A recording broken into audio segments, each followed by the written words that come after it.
여러분 성경을 보면 우리 삶의 모델이 되는 믿음의 사람들이 많이 나오는데 그 중에 대표적인 사람이 누구냐면 다니엘입니다.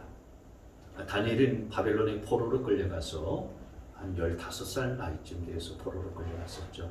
그래서 바벨론의 총리가 된 입지전적인 그런 인물이에요. 나이 80세가 될 때까지 왕조가 3번이나 바뀌었는데 그 총리직에 계속 지키고 있었던 그런 자였습니다. 그 높은 그 지위에 올라가는 것도 대단하고, 그리고 그 자리에 오래도록 장수하면서 지키고 있는 것도 대단하지만은 그보다 더 위대하고 대단한 것은 뭐냐면은 이 다니엘이 자기가 섬기는 왕까지도 하나님을 알고 하나님을 믿고 하나님을 섬기도록 했다라는 거예요. 요즘 말하면은 예수 믿는 내가 회사에 딱 들어가서 그 회사의 사장님도 예수 믿게 만들고, 그리고 직원들도 다 예수님을 알고 믿도록 만들게 했다는 겁니다. 이게 얼마나 그냥 우리의 삶의 모델이 되는 그런 사람인지 알 수가 없습니다. 다니엘이 이렇게 귀하게 쓰임 받았었던 이유가 뭐겠습니까? 여러 가지 이유가 있지만은 저는 그 중에 한 가지를 꼽으라고 하면은 그런 삶의 목표가 다른 사람들과는 달랐기 때문에 그렇습니다.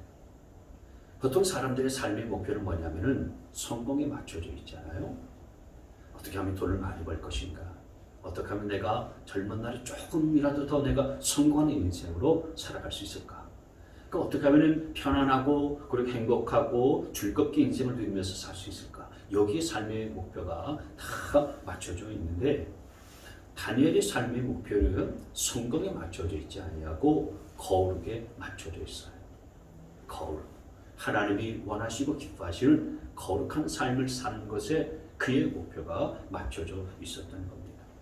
여러분 성경을 보면은 하나님께서 우리 가운데 요구하시는 것들이 많은 것 같은데 사실은 한마디로 얘기하면은 딱 한 가지예요. 거룩하라 라는 것입니다. 그래서 이 거룩한 삶을 성경에서 요구하는 것이 곳곳에 나오는데요. 대표적인 두 구절을 보시면 레위기 말씀에 보면 레위기 11장 45절에 나는 너희의 하나님이 되려고 너희를 이집 땅에서 데리고 나온 주다. 내가 거룩하니 너희도 거룩하게 되어야 한다. 이렇게 말씀하셨고요. 또 데살로니가전서 말씀에 넘겨보시면 같이 한번 읽을까요? 시작. 하나님의 뜻은 이것이니 너희의 거룩함이라. 그러니까 하나님께서는 성경을 통해서 우리 가운데 단 한 번도 너희는 세상 사람들보다 더 성공하라 이렇게 말씀하신 적이 없으시고요. 우리에게 요구하신 것이 뭐냐면은 거룩해야 된다. 거룩한 삶을 살아야 된다. 이 거룩을 요구하시고 원하셨다라는 거예요. 그러면 이 거룩이 뭐겠습니까? 오늘 본문 말씀에 보면 13절 말씀에 우리 주님이 이 같은 말씀을 하셨어요. 너희는 세상의 소금이다. 소금이 짠맛을 잃으면 무엇으로 그 짠맛을 되찾게 하겠느냐. 짠맛을 잃은 소금은 아무데도 쓸데가 없으므로 바깥에 내버려둬서 사람들이 짓밟을 뿐이다. 저와 여러분을 주님은 뭐라고 했냐면은 소금이라고 말했어요. 소금의 역할은 크게 두 가지죠. 하나는 부패하는 것을 방지하는 역할을 하는 거고요. 또 하나는 음식에 짠맛을 내게 하는 겁니다. 그러니까 썩는 것들을 막고 그리고 맛을 내게 하는 이 짠맛을 내는 것이 소금의 역할인데, 이 소금이 짠맛을 내지 못하고 또 부패하는 것들을 방지하는 역할을 하지 못하게 되어지면 아무 쓸모가 없다. 그래서 박해버려서 사람들이 짓밟을 뿐이다. 수치와 조롱을 당하게 된다. 그래서 저와 여러분이 세상의 소금으로서 이 짠맛을 내는 것이 뭐냐면 이 짠맛을 내는 역할을 하는 삶이 성경은 이 거룩이다 라고 말씀하고 있는 겁니다. 소금으로서의 제 역할들을 하는 것, 소금으로서 세상의 부패를 방지하고 또 짠맛을 내는 이런 역할들을 하는 삶을 살아가는 것, 이게 거룩이다. 또 오늘 본문 말씀에 14절에 보시면 너희는 세상의 빛이다 이렇게 말씀하셨고요. 그래서 16절 말씀에 넘겨보시면 너희 빛을 사람에게 비추어서 그들이 너희의 착한 행실을 보고 하늘에 계신 너희의 아버지께 영광을 돌리게 하여라. 그러니까 우리를 주님께서는 세상에 어둠을 비추는 빛이라고 그렇게 말씀을 하셨어요.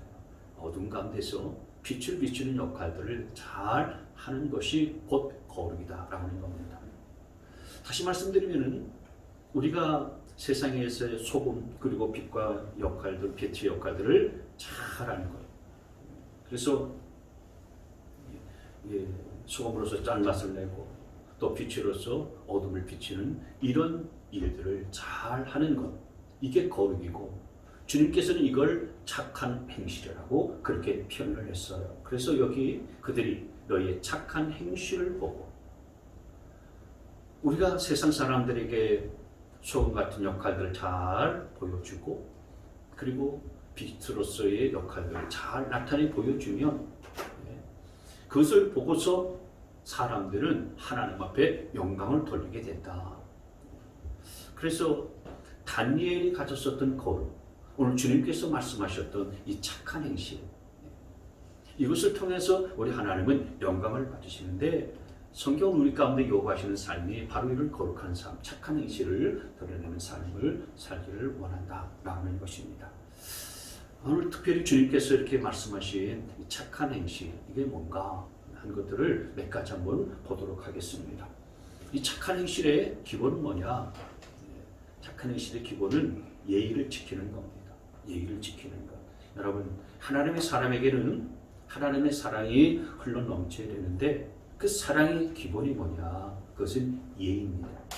고린도전서 13장 말씀에 보면 사랑장이 나오잖아요. 근데 그 사랑장에 나올 때의 사랑은 뭐냐? 넘겨보시면은 무례하지 않으며라고 했어요. 무례하지 않는다라고 하는 것은 예의를 잘 지킨다라고 하는 거죠.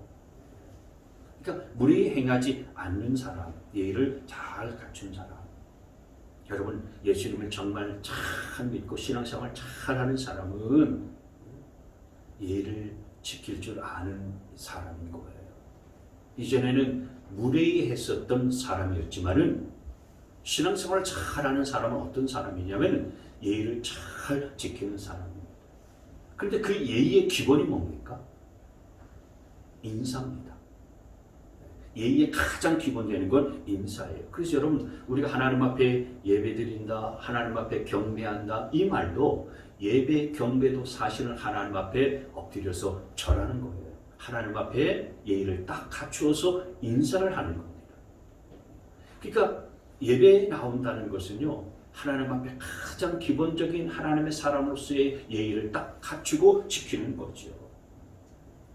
하나님뿐만이겠습니까? 우리가 사람과의 관계 속에서도 어른들 만나서 우리가 인사를 해야 되고 또 명절 때 집안 식구들 만나서 어른들에게 또 인사를 드리고 세배도 하고 다 예의를 지키는 거죠. 내 마음에 들든 들지 않든 간에 하나님이 세우신 권위와 질서 앞에서 우리가 그것을 따르고 존중할 줄 알고 또 지킬 줄 아는 것. 하나님이 세우신 그 권위 앞에서 내가 머리를 숙일 줄 아는 것. 이게 예의를 지키는 것. 그리고 이것이 참으로 착한 행실의 가장 기본적인 겁니다. 저와 여러분들이 하나님이 세우신 그런 권위 앞에서는 머리를 숙일 줄 알고 또 존중을 할 줄 알고 순종을 할 줄 아는 이런 예의를 아는 그런 심령이 저와 여러분 안에 잘 자리 잡을 수 있게 되어지기를 바랍니다. 그 다음에 또 하나는 착한 행실의 또 하나의 기본은 뭐냐면 법을 잘 지키는 겁니다. 여러분, 오늘 많은 사람들이 법을 잘 지키지 않는 가장 큰 이유가 있는데 그게 뭐냐면 욕심 때문에 그렇습니다. 욕심이 내 마음속에 가득해 있으면요 법을 잘 지키지 않습니다. 대신에 편법을 쓰려고 하고 불법을 자행하기 마련입니다. 아, 이 정도는 세상 사람들이 다 하는 거 아니냐라고 그러면서 그렇게 편법을 쓰고 또 불법을 행하는데 그렇게 되면 우리가 수금으로서의 짠맛을 잃어버리는 거거든요. 빛으로서의 빛을 제대로 발하지 못하게 되어지는 겁니다. 저와 여러분은 법을 잘 지켜서 하나님과 사람 앞에서 거룩한 자로 설 수 있게 되어지기를 바랍니다. 여러분, 다니엘을 가만히 보시면 말이죠. 다니엘은 다니엘서 6장 말씀에 보니까요 이런 말씀이 있어요. 이에 총리들과 고관들이 국사에 대하여 다니엘을 고발할 근거를 찾고자 했으나 아무 근거, 아무 허물도 찾지 못하였으니 이는 그가 충성되어 아무 그릇됨도 없고 아무 허물도 없음이었더라. 이때 당시는 이제 바벨론이 무너지고 메대라고 하는 나라가 이제 세워졌었던 때였는데 다리오 왕이 왕으로서 그 메대를 통치하고 있었던 그런 시대였어요. 근데 나라가 얼마나 메대 그 제국이 얼마나 큰지요? 120도가 있었습니다. 우리나라는 8개도, 9개도인가요? 그렇잖아요.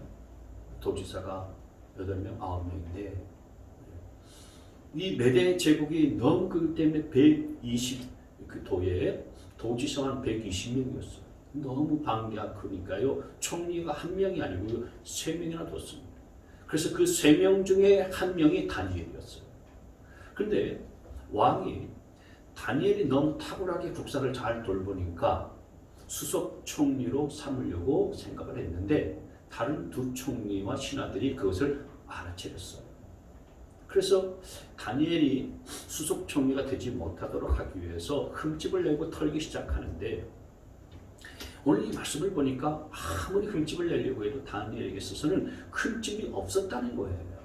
어떤 잘못도 없었고 허물도 안 보이더라 이거예요. 그럼 청문회를 하면은 뭔가 털면 나오잖아요. 근데 다니엘은 청문회를 해보니까 털어도 먼지 하나 안 나오더라는 것입니다. 무슨 얘기입니까? 그만큼 법을 잘 지키는 자였다 이거예요. 법을 잘 지키는 자였습니다.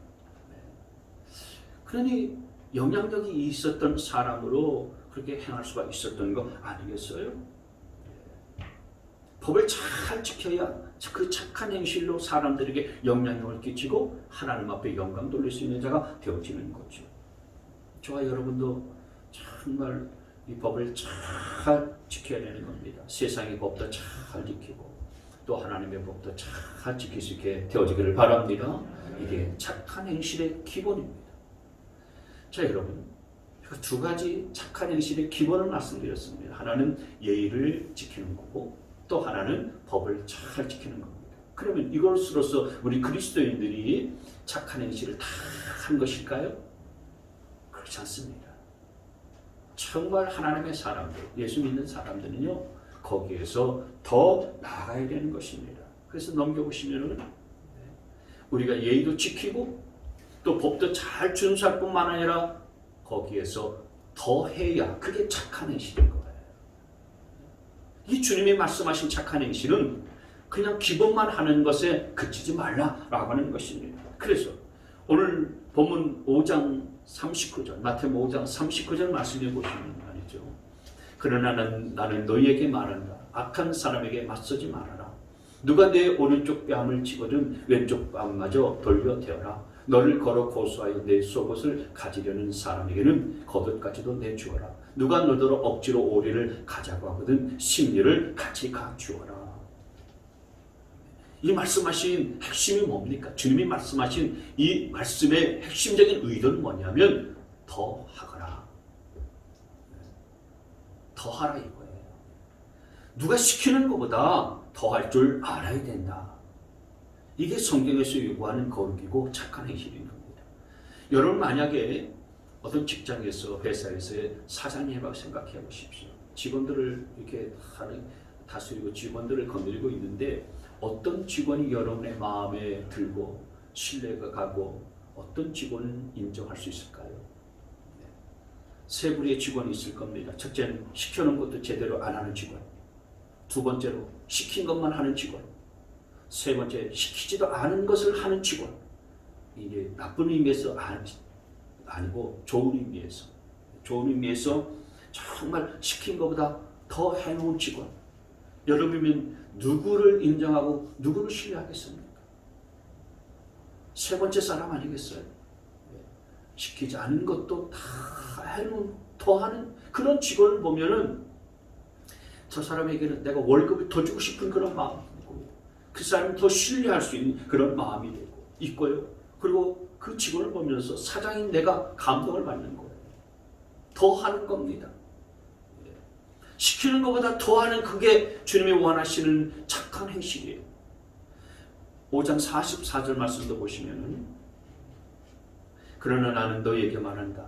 너희 원수를 사랑하고 너희를 박해하는 사람을 위하여 기도하여라. 주님께서 어디까지 우리에게 요구하시는지가 잘 나와 있어요. 원수를 어떻게 하라고 말씀했습니까? 사랑하고. 나를 핍박하고 박해하는 자를 어떻게 하라고 나와 있습니까? 기도하라. 여러분, 원수를 사랑하고 나를 박해하는 자를 위해서 기도해 주는 거 참 어렵습니다. 여러분, 원수를 용서하는 것도 어렵잖아요.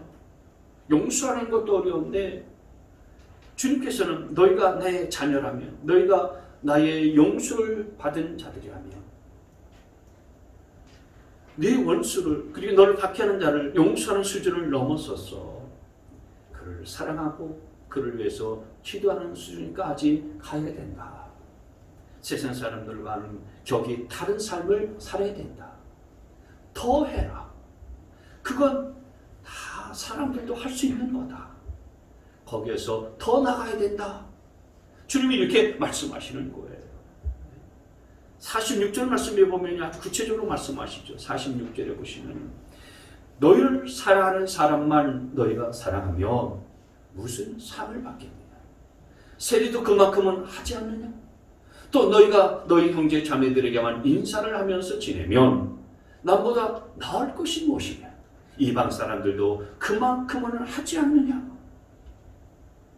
나를 좋아해주고 내게 친한 사람에게만 내가 좋아하고 그 사람만 정말 사랑하고 그 사람에게 친절을 베풀면 세상에 안 믿는 사람들하고 다를 게 뭐냐. 주님이 그 같은 말씀을 하시는 거예요.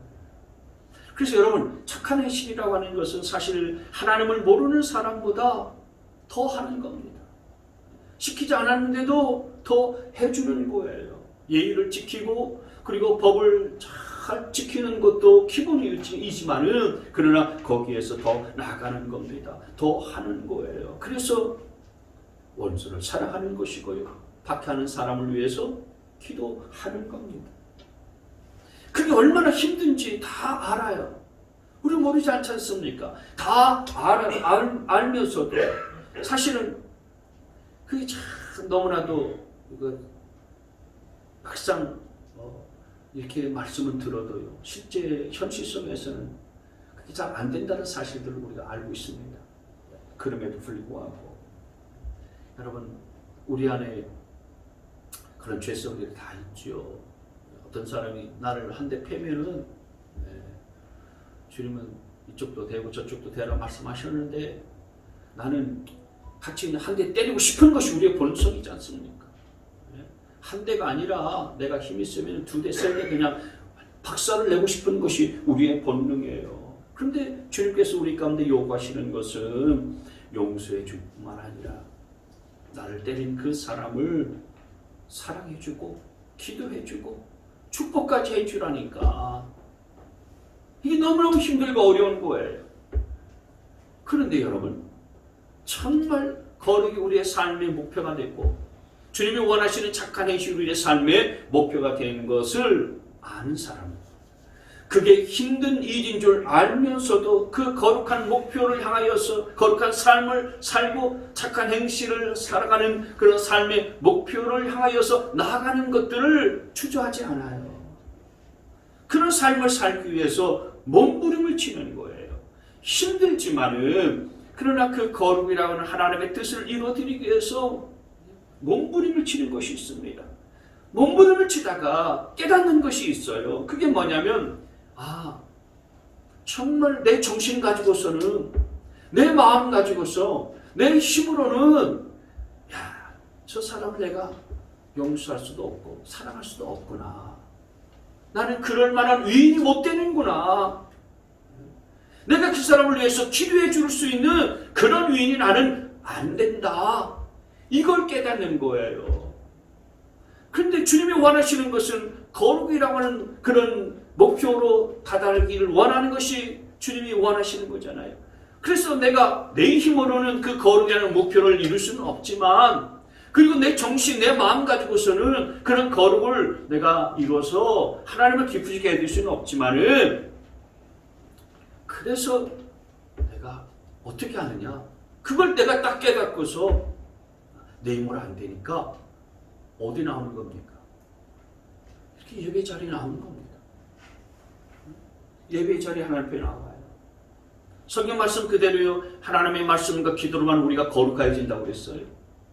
예배 자리 가운데 나와서 우리가 말씀과 기도로 우리 심령들을 거룩하게 하기 위해서 하나님 앞에 달려나와서 하나님을 예배하는 거예요.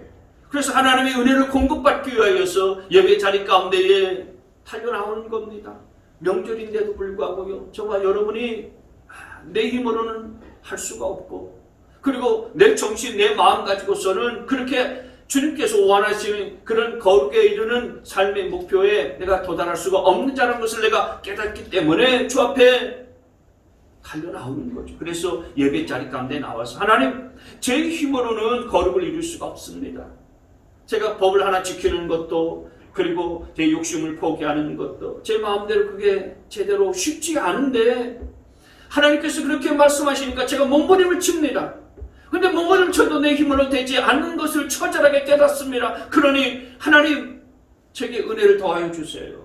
제 힘으로 안 되니까 하나님께서 은혜를 주셔서 그 은혜의 힘 가지고 원수도 사랑하고 핍박하는 사람을 위해서도 기도해주고 축복할 수 있는 사람으로 하나님 저를 세워주십시오. 하나님의 도우심이 필요합니다. 하나님의 은혜가 필요합니다. 그래서 하나님 앞에 나와서 한 번이라도 더 예배드리고, 한 번이라도 하나님의 말씀에 귀를 기울이고 하나님 앞에 나가서 두 손 들고 기도하는 겁니다. 여러분, 다니엘이 유명한 것 중에 하나가 하루에 3번씩 곡담 예루살렘을 향해서 기도하는 것이었어요. 다니엘서 6장 10절 말씀에 보면 그게 나와요. 많은 핍박과 어려움이 있었는데도 불구하고 하루에 3번씩 창을 열어놓고서 자기의 예루살렘 성전이 있는 그 곡을 향해서 아주 정기적으로 그렇게 기도를 했어요. 다니엘이 총리였지 않습니까? 국사에 굉장히 바빴었던 사람이었어요. 일정이 선하고 한가했었던 그런 사람이라서 하루에 3번씩 시간을 정해놓고 기도했었던 거 아니었습니다. 바빴고 힘들었고 분주했지만, 그러나 하늘부터 하나님께서 공급해 주시는 은혜를 공급받지 아니하면은 하나님이 원하시는 삶의 목표, 거룩에 이를 수가 없다는 사실들을 알았기 때문에 시간을 쪼개서 하루에 3번씩 그렇게 기도하고 또 기도하고 또 기도했었던 거예요. 여러분, 일주일에 한 번씩 하나님 앞에 나와서 기도한다고 하나님의 능력을 제대로 공급받을 수 있겠습니까? 다니엘이 하루에 3번씩 하나님 앞에 엎드려서 기도하고 예배했는데, 다니엘은 정말 시간이 남아 돌아서 그래 하나님 앞에 예배하고 하나님 앞에 기도했겠습니까? 누가 하나님 앞에 나와서 예배하고 기도하고 엎드립니까? 내 힘으로는 거룩이라는 목표에 절대 이룰 수 없다는 사실을 깨닫고, 하나님의 은혜가 필요하고 하나님의 도우심이 필요하고 하나님의 공급하신 능력을 힘입어야만이 내가 주님이 원하시는 거룩한 삶의 목표에 이룰 수 있다는 사실을 깨닫는 사람만이 주님 앞에 나와서 예배하고 주 앞에 나와서 엎드리는 거예요. 그래서 그 은혜를 받고 원수도 사랑하고 핍박하고 박해하는 사람도 용서하고 한 번도 그를 위해서도 기도해 줄 수 있는 그런 마음, 그래서 그런 그 주님이 원하시는 그 목표를 이룰 수 있도록 하기 위해서 그렇게 주 앞에 나오는 거죠. 저와 여러분도 정말 주님께서 원하시는 것처럼 더 할 수 있는 이런 착한 행실로 설 수 있게 되어지기를 바랍니다. 마지막으로 또 하나, 착한 행실은 하나님을 기쁘시게 해드리는 거예요. 여러분, 착한 행실의 기준은 사람이나 세상이 아닙니다. 그 기준은 하나님이에요. 하나님이 기준이에요. 그러니까 하나님이 보셨을 때에 착한 행실이어야지 사람이 봤을 때에 착하게 보이는데, 하나님이 보셨을 때는 착하지 않으면 그건 착한 행실이 아닌 것입니다. 근데 다니엘을 보면은 철저하게 다니엘은요, 하나님이 보실 때에 하나님을 기쁘시게 해드리는 삶에 초점이 딱 맞춰져 있었어요. 그래서 우리가 잘 아는 이야기지만은 다니엘이 참 어린 시절에 포로로 끌려갔을 때 새 친구랑 같이 포로로 끌려가서 왕궁에서 훈련받고 교육받지 않았어요?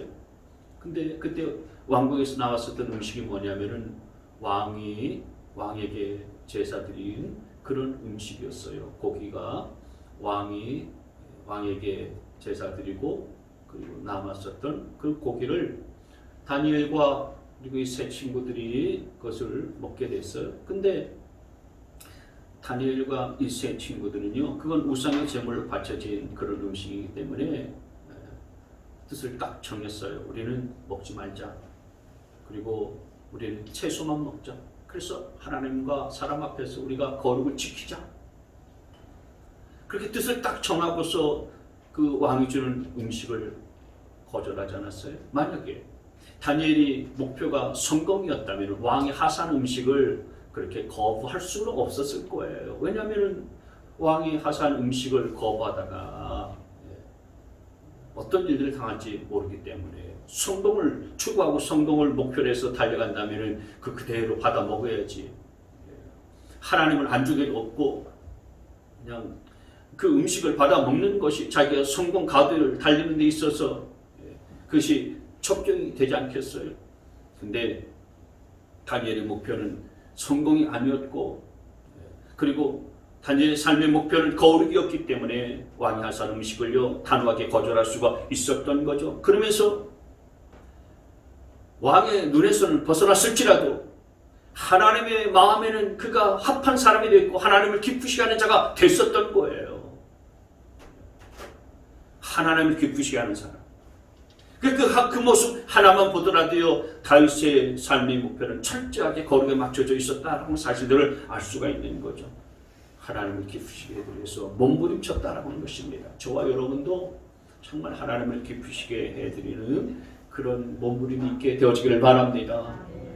여러분, 하나님께서는 저와 여러분을 세상의 소금으로, 세상의 빛으로 부르셨습니다. 다시 말씀드려서 우리가 교회 안에서만 예배드리고 교회 안에서만 거룩한 자로서 하나님을 예배하는 자로 머물지 않고 세상 속에서 그리고 세상 밖으로 나가서 세상에서도 소금 같은 역할들 그리고 빛과 같은 역할들 잘 감당하라. 그러려면 착한 행실, 그렇게 살아서 착한 행실들을 보여줘야 된다라고 말씀하시는 거죠. 그 착한 행실의 가장 기본은 예를 잘 지키는 것이라고 했어요. 법을 잘 지키는 것입니다. 근데 주님은 그 기본에서 더 넘어서서 더 해야 된다. 저와 여러분은 더하는 인생 되어줄 수 있게 되어지길 바랍니다. 그리고 무엇보다도 하나님을 기쁘시게 할 수 있는 그런 인생이 될 수 있게 되기를 바랍니다.